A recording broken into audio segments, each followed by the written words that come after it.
Okay जी, आज हमारा जो लास्ट टॉपिक है ये डी वर्नो की बुक का लास्ट चैप्टर 5 का टॉपिक बनता है। इसको इंडेक्स फ्री इंटरप्रिटेशन कहते हैं ऑफ कॉन्ट्रावेरिएंट वेक्टर फील्ड्स। तो कॉन्ट्रावेरिएंट वेक्टर फील्ड्स के लिए हम एक और तरह से इसको डिफाइन करेंगे। ये जस्ट एक मैथमेटिकल सी चीज़ है। तो बेसिकली हम ये सम टाइम चीज़ों को इक्वेशंस को लिखने के लिए बार बार इंडेक्स नहीं लिखेंगे।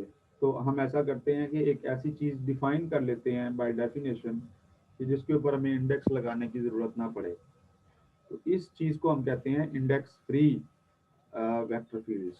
ठीक है जी, यानी वो होगा वेक्टर फील्ड ही, यानी उसके ऊपर वो वन रैंक का टेंसर होगा।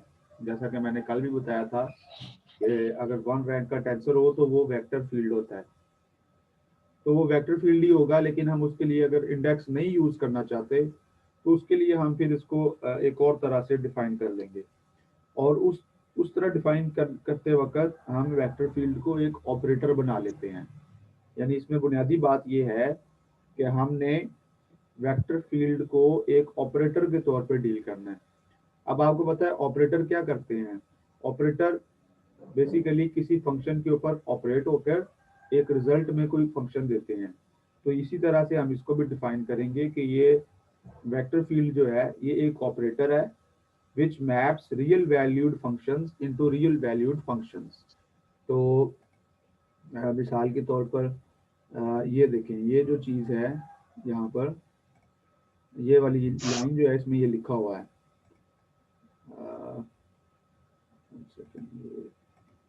हाँ, तो ये जहाँ पे ऑपरेटर लिखा हुआ है, तो इसने लिखा था की idea is to interpret the vector field as an operator which maps real valued functions into real valued functions.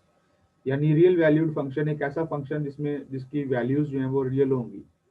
तो वो रियल वैल्यूड फंक्शंस के ऊपर ऑपरेट होगा और उसके रिजल्ट में भी आपको एक रियल वैल्यूड फंक्शन ही मिलेगा। तो दो फंक्शंस आप कंसिडर कर लें, फर्ज करें दो फंक्शंस हैं एफ और जी।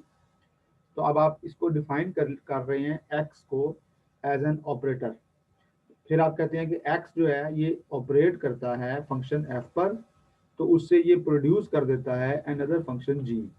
तो यहाँ पे ये जो छोटी सी इक्वेशन लिखी है X F is equal to G, इस इक्वेशन का मतलब ये है कि एफ एक फंक्शन है जिसके ऊपर आपने एक्स को ऑपरेट करवाया है और उसके नतीजे में आपको एक नया फंक्शन जी जो है वो मिल गया है। ठीक है जी। तो अब इसको थोड़ा समझाने के लिए कि ये किस तरह किया जाता है, प्रूफ इसका क्या है, उसको हम इस तरह से नीचे देखते हैं कि अगर आपके पास एक कोऑर्डिनेट सिस्टम है जो कि कॉन्ट्रावेरिएंट है एक्स ए, उसके लिए आप एक नोटेशन डिफाइन करते हैं डेल्टा ए। ये लास्ट टाइम मैंने आपको बताया था कि डेरिवेटिव के लिए आप जो है वो पार्शियल बाय पार्शियल एक्स ए जब लिखेंगे तो एक्स का जो अगर ए ऊपर होगा तो रिजल्ट में वो कोवेरिएंट वेक्टर देगा। यानी यूं समझ लें कि अगर एक कॉन्ट्रावेरिएंट कोऑर्डिनेट हो, जब आप उसको डेरिवेटिव की फॉर्म में ले जाएंगे तो वो कोवेरिएंट बन जाएगा। This is very important. अगर एक इंडेक्स ऊपर वाला कोऑर्डिनेट है, जब आप उसको डेरिवेटिव की फॉर्म में लेके जाएंगे तो वो इंडेक्स नीचे वाला वेक्टर बन जाएगा जिसको यहाँ पर आपने डेल्टा ए कहा हुआ है।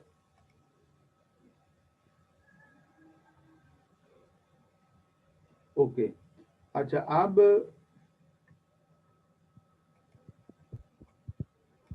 Then x is defined as the operator. अब x को यहाँ पे डिफाइन किया जा रहा है x अल्फा डेल अल्फा। तो या एक्स ए डेल ए, ये आपकी मर्जी है जो भी इंडेक्स इस्तेमाल करें, क्योंकि ये दोनों इंडेक्स ऊपर नीचे सेम है, लिहाजा इन्होंने सम होना है। यानी यहाँ पे समेशन कन्वेंशन भी इस यूज हो रही है क्योंकि दो इंडेक्स सेम है, तो इंडेक्स सेम होने की वजह से आप इनको सम भी कर रहे होते हैं। तो ये एक्स की डेफिनेशन है, ये 5.32 इक्वेशन जो है। अब इस डेफिनेशन को अगर आप उसी इक्वेशन में इस्तेमाल करें एक्स एफ वाली में, तो आपको यहाँ पर क्या मिलेगा, X F is equal to X की डेफिनेशन है X alpha del alpha of F. अब चूंकि एक्स अल्फा तो जस्ट एक वेक्टर है, इसको तो आप सेपरेट लिख सकते हैं, बट डेल ए जो है it is a vector, sorry it is a derivative. तो डेरिवेटिव फंक्शन के साथ अटैच हो जाएगा और आपको यहाँ पर डेल अल्फा एफ मिल जाएगा। ओके, इसके बाद हम क्या करते हैं, हम ये प्रूव करना चाहते हैं कि ये जो हमने डेफिनेशन ली है ना, ये वाली चीज़, क्योंकि आप देख रहे हैं यहाँ पे अल्फा अल्फा सम हो रहा है, तो फाइनल रिजल्ट के अंदर आपको कोई इंडेक्स नहीं मिल रहा, लेफ्ट हैंड साइड पे जीरो इंडेक्स है, और जीरो इंडेक्स वाली चीज़ को आप क्या कहते हैं, स्केलर। तो अब हम ये प्रूव कर सकते हैं कि ये जो हमने डिफाइन किया है X alpha del alpha, it is a scalar. अब किसी चीज़ को स्केलर प्रूव करना हो तो उसका तरीका ये होता है कि आप तमाम फैक्टर्स जो उसके अंदर आ रहे हैं उनको आप ट्रांसफॉर्म करते हैं, कोऑर्डिनेट ट्रांसफॉर्मेशन लगाते हैं उनके ऊपर, और फिर ये देखते हैं कि क्या कोऑर्डिनेट ट्रांसफॉर्मेशन से उनकी फॉर्म चेंज तो नहीं हो रही। अगर वो वेरिएंट रहते हैं कोऑर्डिनेट ट्रांसफॉर्मेशन में, तो यही स्केलर की डेफिनेशन होती है। तो नेक्स्ट हम ये प्रूफ जो है वो कर सकते हैं। तो यहाँ पर नीचे उसने ये चीज़ प्रूव की हुई है, ये वाली चीज़ मैं यहाँ पर बात कर रहा हूँ कि आप ट्रांसफॉर्मेशन लॉ इस्तेमाल करेंगे। क्या करेंगे, आप एक्स का प्राइम लेंगे और डेल का भी प्राइम लेंगे, राइट। तो यहाँ पे इसने डेल को जरा ओपनली लिखा हुआ है, पार्शियल पार्शियल एक्स ए प्राइम। अब इसको प्रूव करने से पहले उसने क्या किया है कि यहाँ पर ये जो एक्स प्राइम है, ये एक कॉन्ट्रावेरिएंट वेक्टर है जिसको ट्रांसफॉर्म किया गया है। तो अगर आपको याद हो कॉन्ट्रावेरिएंट वेक्टर की डेफिनेशन, तो इसकी ट्रांसफॉर्मेशन क्या होती है कि आप इसको इक्वल लिखते हैं partial ex prime over partial x into x. तो ये जो पहले दो लफ्ज लिखे हुए हैं, ये पहला और ये दूसरा, ये इसके लिए आपने रूल इस्तेमाल किया है कॉन्ट्रावेरिएंट वेक्टर वाला। तो पार्शियल एक्स प्राइम ए, वही इंडेक्स ऊपर है, और नीचे फिर आप अपना कोई मर्जी का इंडेक्स इस्तेमाल कर रहे हैं बी, यहाँ पे भी बी आएगा ताकि ये सम हो। उसके बाद ये वाली जो डेरिवेटिव वाली जो चीज़ थी, इसको इसने यहाँ पर चेन रूल लगा के लिखा है, यानी इसने पार्शियल एक्स सी एक इंडेक्स लिया और डिवाइडेड बाय वही वाली चीज़ है पार्शियल एक्स प्राइम ए। लेकिन चूंकि पार्शियल एक्स सी हमने अपनी तरफ से डाला था, लिहाजा उसको डिवाइड भी करना है, तो ये चेन रूल लगा के आप देखेंगे कि ये वापसी आपको वही चीज़ मिल जाती है। अच्छा, नेक्स्ट स्टेप के अंदर क्या किया गया है, अब ये जो डेरिवेटिव है ये बाकी सारी टर्म से बिल्कुल आज़ाद पड़ा हुआ है, बिल्कुल ये वाला डेरिवेटिव भी बाकी चीज़ों से आज़ाद पड़ा हुआ है। तो पहला और तीसरा, इन दोनों को इकट्ठा करके लिख दिया मल्टीप्लाई, और एक्स बी को शिफ्ट करके आप इधर ले गए हैं, क्योंकि ये डेरिवेटिव कंप्लीट रिजल्ट है, ये डेरिवेटिव भी कंप्लीट रिजल्ट है, लिहाजा एक्स को अगर आप इधर ले जाएं तो उससे कोई फर्क नहीं पड़ता। यहाँ कोई एक्स का डेरिवेटिव मौजूद नहीं है, एक्स का डेरिवेटिव लास्ट पे मौजूद है, तो वो अभी भी लास्ट पे है। अच्छा, उसके बाद आपने जब इनको कंबाइन किया तो आपने देखा कि जो ए वाली टर्म्स हैं वो कैंसिल हो रही हैं, क्योंकि वो दोनों प्राइम में हैं और दोनों सेम कोऑर्डिनेट में हैं, तो कैंसिल हो रही हैं, या दूसरे लफ्जों में आप कह लें कि वो सम अप हो रही हैं। एंड फाइनली आपको जो रिजल्ट मिल रहा है वो डेल्टा एक्स सी ओवर डेल्टा एक्स बी है। और आपको लास्ट टाइम याद होगा ये मैंने डेल्टा फंक्शन डिफाइन किया था, इन्होंने यहाँ पे ऊपर बताया भी हुआ है 5.34 में कि ये डेल्टा फंक्शन की डेफिनेशन दोबारा लिखी हुई है कि अगर आप सेम कोऑर्डिनेट को सेम कोऑर्डिनेट से डेरिवेटिव लेंगे एक्स का एक्स के साथ या एक्स प्राइम का एक्स प्राइम के साथ, तो वो डेल्टा फंक्शन बनाएगा, और ऊपर वाला इंडेक्स उस डेल्टा के ऊपर आ जाएगा और नीचे वाला इंडेक्स जो डेरिवेटिव में है वो नीचे आ जाता है। तो सिमिलरली यहाँ पर भी आपको पार्शियल एक्स सी और पार्शियल एक्स बी जो है डेल्टा फंक्शन दे देगा, डेल्टा सी बी।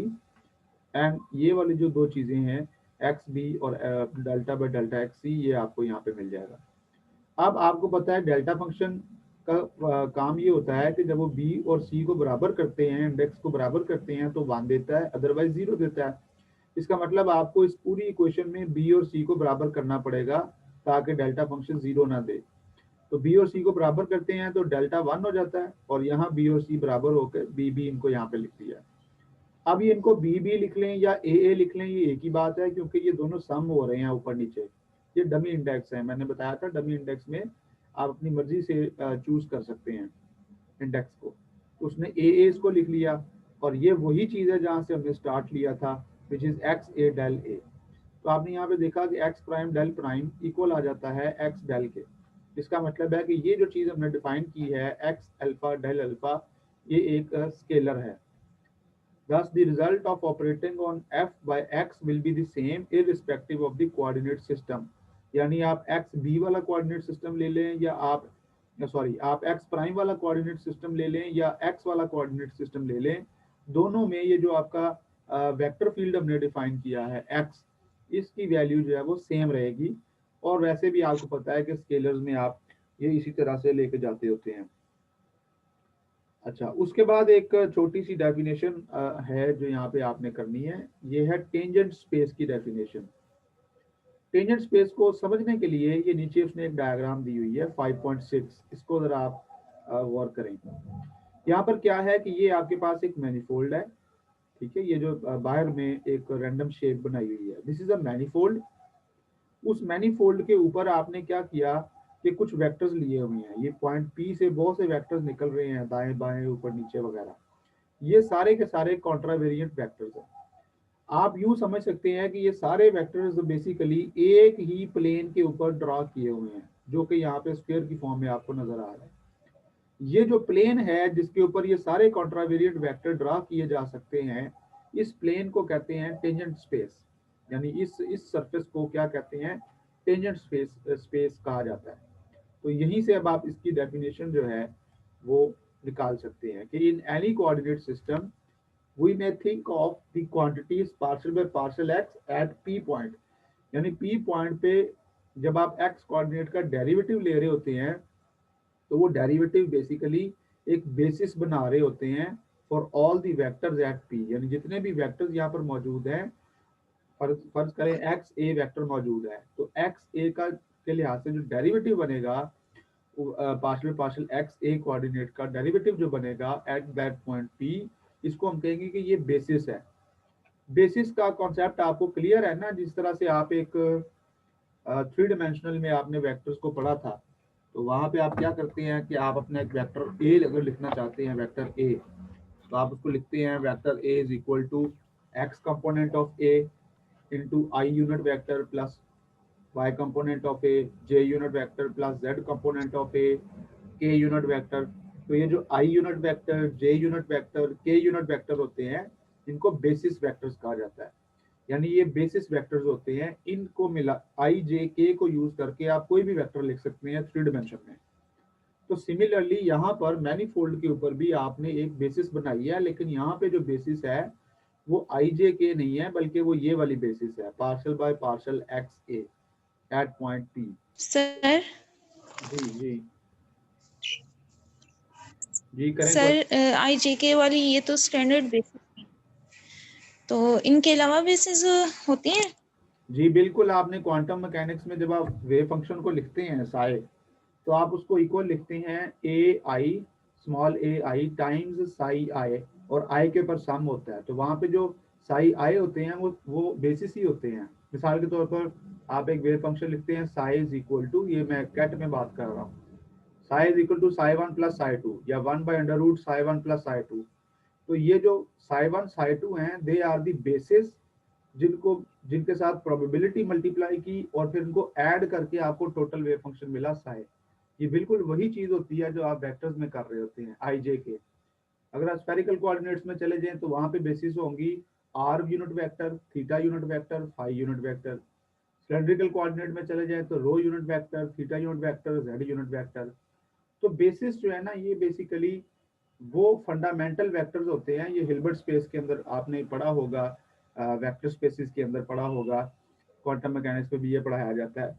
बेसिस से मुराद वो फंडामेंटल वेक्टर्स होते हैं कि जिनको किसी और वेक्टर की फॉर्म में नहीं लिखा जा सकता, लेकिन उनको यूज करके किसी भी वेक्टर को लिखा जा सकता है। यानी आई यूनिट वेक्टर को आप जे और के सम के तौर पर नहीं लिख सकते, लेकिन आई जे और के को मिला के आप एक वेक्टर बना सकते हैं। फॉर एग्जांपल मैंने मिसाल भी दी है, तो इसलिए इनको हम कहते हैं कि ये बेसिस वेक्टर है।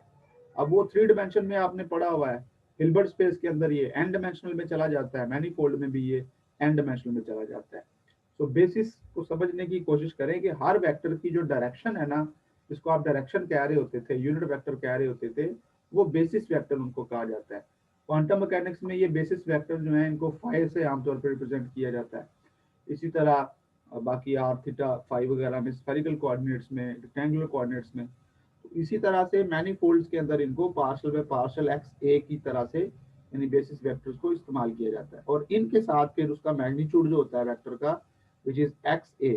तो ये कॉन्ट्रावेरिएंट वेक्टर है जिसके साथ उसकी बेसिस मल्टीप्लाई कर दी पार्शियल पार्शियल एक्स ए, और पी का मतलब है कि ये सारा कुछ हम पी पॉइंट पे ले रहे हैं, तो दैट इज वाई आपको लेफ्ट साइड पे भी एक्स पी मिल रहा है। अब ये जो बेसिस वेक्टर्स हैं, ये सारे वेक्टर्स मिलाकर जो स्पेस बनाते हैं वो टेंजेंट स्पेस है। बिल्कुल जिस तरह रेक्टेंगुलर स्पेस होती है जिसमें एक्स वाई जेड वाले बेसिस होते हैं, तो उसको कहा जाता है रेक्टेंगुलर कोऑर्डिनेट स्पेस। अब ये जो है इसको हम बोलेंगे टेंजेंट स्पेस। वाई? बिकॉज ये सारे वेक्टर्स इस मैनीफोल्ड के ऊपर बेसिकली एक टेंजेंट बना रहे हैं, तो इस वजह से इसको टेंजेंट स्पेस डिफाइन किया जाता है। सर जी, सवाल है किसी का? जी सर। जी पूछें। सर ये हमने कंसीडर किया है, ये बेसिस है। डिफाइन किया है, यस यस डिफाइन किया है। आइंदा जब हम लिखेंगे वेक्टर्स तो इन बेसिस को डिफाइन करके इन बेसिस के थ्रू लिखेंगे। सर उसने ऊपर लिखा है कि we may think of the quantities as forming a basis of all the vectors at P. जी जी। तो सर वो खुद कंफर्म नहीं है। नहीं नहीं, कन्फर्म तो कुछ भी नहीं होता। जब आप किसी चीज को डिफाइन कर रहे होते हैं तो इस तरह ही बात करते हैं। दिस इज, ये स्टाइल है उसका बात करने का। वो पाकिस्तानी नहीं है ना कि यहाँ पे लिखे कि वी डिफाइन द क्वांटिटीज। वो स्टाइल है उसका, कोई मसला नहीं है। इससे आप लैंग्वेज से जो है वो परेशान ना हो। अच्छा, इसमें इम्पोर्टेंट बात ये है कि जो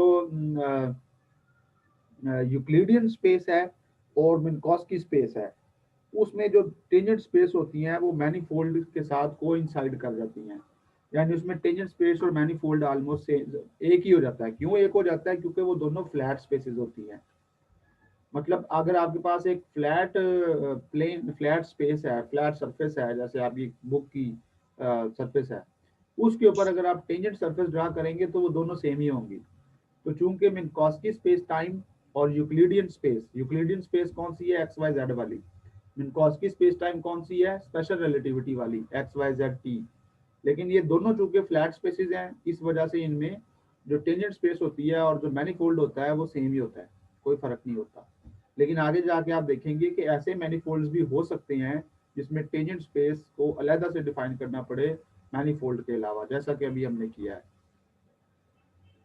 okay, let me move quickly to the next small topic. ये ली ब्रैकेट है और इसको कम्यूटेटर भी बोलते हैं। तो कम्यूटेटर जैसे आपने क्वांटम में भी पढ़ा होगा या आपने शायद क्लासिकल में भी पढ़ा होगा। तो दो फंक्शंस हैं आपके पास, एक्स और वाई, और उनका कम्यूटेटर इस तरह से डिफाइन होता है कि आप एक्स को वाई से मल्टीप्लाई करते हैं माइनस वाई को एक्स से मल्टीप्लाई करते हैं। तो this thing is called Lie bracket. इसको प्रूव करना है तो बहुत आसान है। याद रखें कि एक्स वाई सब की डेफिनेशन अभी हमने थोड़ी देर पहले की थी, वो यहाँ पे यूज करनी है। सो लेट से एक्स वाई की जो रिजल्ट आता है, हम कहते हैं कि वो भी एक फंक्शन है z, और इसको हम ऑपरेट करवा लेते हैं किसी फंक्शन f के ऊपर। ओके, अब क्या करना है इसको प्रूव करने के लिए? लेफ्ट हैंड साइड से स्टार्ट लेते हैं। तो z को f पे लगाया, मतलब x और y कम्यूटेटर को f पे लगाया। कम्यूटेटर की वैल्यू खोल दी, X Y minus Y X of f। यानी हम यह प्रूव करने जा रहे हैं कि ये भी जो है वो किस तरह से इसको फोर वेक्टर फॉर्म के अंदर लिखा, सॉरी टेंसर फॉर्म के अंदर किस तरह से लिखा जाएगा। तो उसके बाद इसने यहाँ पर क्या किया है, f को ऑपरेट करवा दिया दोनों दोनों ब्रैकेट्स में। x और y f के ऊपर ऑपरेट हो गया, माइनस y और x f के ऊपर ऑपरेट हो गया। अब y की डेफिनेशन आपने लगा दी, क्योंकि y को भी हमने डिफाइन किया था वेक्टर फील्ड के तौर पे कि ये y अल्फा डेल अल्फा होता है, और f is as it is आ गया। सिमिलरली x को आपने डिफाइन कर लिया यहाँ पर, और वो बन गया एक्स अल्फा डेल अल्फा या एक्स ए डेल ए। तो उसके बाद आपके पास ये जो x और y हैं ये रह गए हैं, तो अब आप इनको भी डिफाइन कर लें। तो चूंकि a इंडेक्स पहले इस्तेमाल हो चुका है, लिहाजा x को जब आपने लिखना है खोल के तो आपने एक डिफरेंट इंडेक्स इस्तेमाल करना है। तो यहाँ पर x b y delta b आ गया। सिमिलरली y को भी आपने y b डेल्टा b लिख दिया है। उसके बाद आपने क्या करना है, क्योंकि ये जो डेरिवेटिव यहाँ पे आपको नजर आ रहा है डेल्टा b, ये दो वेक्टर्स के ऊपर दो चीजों के ऊपर जो है वो डिफाइन हो रहा है, एक वाई ए के ऊपर और एक डेल ए एफ के ऊपर। तो डेल ए एफ और वाई ए के ऊपर आपने प्रोडक्ट रूल लगा देना है डेरिवेटिव का। सिमिलरली यहाँ भी एक्स और डेल्टा ए एफ, ये दो चीजें हैं, इन दोनों के ऊपर प्रोडक्ट रूल लगा देना है डेरिवेटिव का। डेरिवेटिव्स ओपन करके थोड़ी सी रीअरेंजमेंट आप कर लीजिएगा, जस्ट एक स्टेप इसमें मिसिंग है, तो वो आप करेंगे तो आप फाइनली क्या करेंगे, डेरिवेटिव वाली जो टर्म्स होंगी उनमें डेल ए एफ वाली जो कॉमन टर्म है वो कॉमन लिख लेंगे, और जो एक्स वाई वाली टर्म है उनको आपने अलहदा से, यानी ये सेकंड डेरिवेटिव वाली जो टर्म है उनको अलहदा से आपने लिख लेना है। अब जो del B del A minus del A del B है, ये बेसिकली सेकंड डेरिवेटिव को लिखने के दो तरीके हैं, क्योंकि ए और बी हमने अपनी तरफ से इस्तेमाल किए थे, तो इसका मतलब है कि it is just the second derivative. तो second derivative of F minus second derivative of same function, ये वैनिश हो जाएगा, ठीक है ना, क्योंकि पार्शियल डेरिवेटिव्स जो हैं वो कम्यूट करते हैं। यहाँ पे इसने लिखा भी हुआ है कि डेल ए डेल बी का सेकंड डेरिवेटिव बनता है कि पहले आप बी के लिहाज से लें फिर ए के लिहाज से, या पहले ए के लिहाज से लें और फिर बी के लिहाज से, तो ये दोनों जो है वो कम्यूट करते हैं, इस वजह से सेकंड टर्म आपकी जीरो हो जाएगी और फाइनली आपके पास फर्स्ट टर्म बच जाएगी। और ये जो सर तो फिर पहले हमने इनको सेपरेट क्यों लिया था? कहा कि सेपरेट तो इन पे डेरिवेटिव वो प्रोडक्ट रूल लगाएंगे। जी ये हमेशा ऐसे ही किया जाएगा, सेपरेट ही लिया जाएगा। पहले हमें नहीं पता था ना कि आखिर पे ये टर्म बनेगी, तो हमें ख्वाब नहीं शुरू में आ जाता है कि हमने आगे जाके कैंसिल करना है। स्टार्टिंग में हम कोशिश यही करते हैं कि हम सारे इंडेक्स अलग-अलग लें, आखिर पे जाके अगर उनकी फॉर्म सेम हो जाती है तो वहां पे फिर आप जो है वो इसको इस्तेमाल कर सकते हैं। अच्छा नेक्स्ट अगर आप लास्ट ये देखें, ये जो रिजल्ट आपने निकाला है, ये पहली टर्म जो बाकी बच जाती है मैं उसी को कंसिडर कर रहा हूँ। तो वो क्या चीज़ है, वो आपके पास है X B del B Y. ये नादिया आपको मैंने 5वीं दफा मीटिंग में इन कर रहा हूँ, ये बार बार लीव कर रही हैं शायद। अच्छा तो एक्स बी वाई बी जो है ये पहली टर्म, उसके साथ वाई ए, फिर minus Y B delta B X A. तो ये अब फार्मूला समझ ले, इसका आपने याद करना है। ये ए यानी एक्स वाई का अगर एथ कंपोनेंट लिखना हो कम्यूटेटर का, तो एथ कंपोनेंट बेसिकली ये आपके पास है, वाई का एथ और एक्स का एथ, और उसके साथ साथ आपको एक्स बी डेल बी और वाई बी डेल बी इस्तेमाल करना होगा। ये बस आपने याद रखना है इस चीज़ को। फिर उसके बाद ये थोड़े से प्रूफ हैं, इनको आपने होमवर्क के तौर पे कर लेना है कि अगर आप एक्स वाई की जगह पे एक्स एक्स ही ले लेते तो ये कम्यूटेटर जीरो आ जाता। अगर आप x और y को शिफ्ट कर दें y और x में, तो यहाँ पे एक माइनस साइन आ जाता है। इसी तरह ये एक आइडेंटिटी है जिसको जैकोबी आइडेंटिटी बोला जाता है। जैकोबी आइडेंटिटी जो होती है ये बहुत ज़्यादा इस्तेमाल होती है बहुत सी जगहों के ऊपर, तो इसका भी एक प्रूफ है। सम टाइम ये एग्जाम में भी ये प्रूफ पूछ लिया जाता है कि x का YZ के साथ, Z का XY के साथ और Y का ZX के साथ, तो ये सारी के सारों को सम करें तो इक्वल टू जीरो नज़र आता, जीरो के इक्वल आता है। तो सेकंड रिजल्ट से आपको ये पता चल रहा है कि एक्स वाई वाई एक्स जो है कम्यूट नहीं करते, यानी ये एंटी कम्यूटेटिव है। ली ब्रैकेट जो है यानी एक्स वाई जिसका नाम है, ये एंटी कम्यूटेटिव है, यानी कम्यूट नहीं करते, अदरवाइज ये यहाँ पे जीरो आ रहा होता। तो ये एंटी कम्यूटेटिव है क्योंकि माइनस आ जाता है। ओके और फिर ये लास्ट वाली जो है ये फिर आप प्रूव कर लीजिएगा, इसके प्रूफ शायद आपको मिल भी जाएंगे, लेकिन एज अ होमवर्क आप इसको एक्सरसाइज करें। 37, 38, 39 ये तीनों प्रॉपर्टीज जो हैं ली ब्रैकेट की, इनको आपने प्रूव करना है। तो दैट्स ऑल। इसके बाद ये एक्सरसाइजेज शुरू हो जाती हैं, प्रॉब्लम शुरू हो जाते हैं। तो यहाँ तक ही आपका आज का लेक्चर होगा। कल फिर हम जो है वो चैप्टर 6 की तरफ चलेंगे।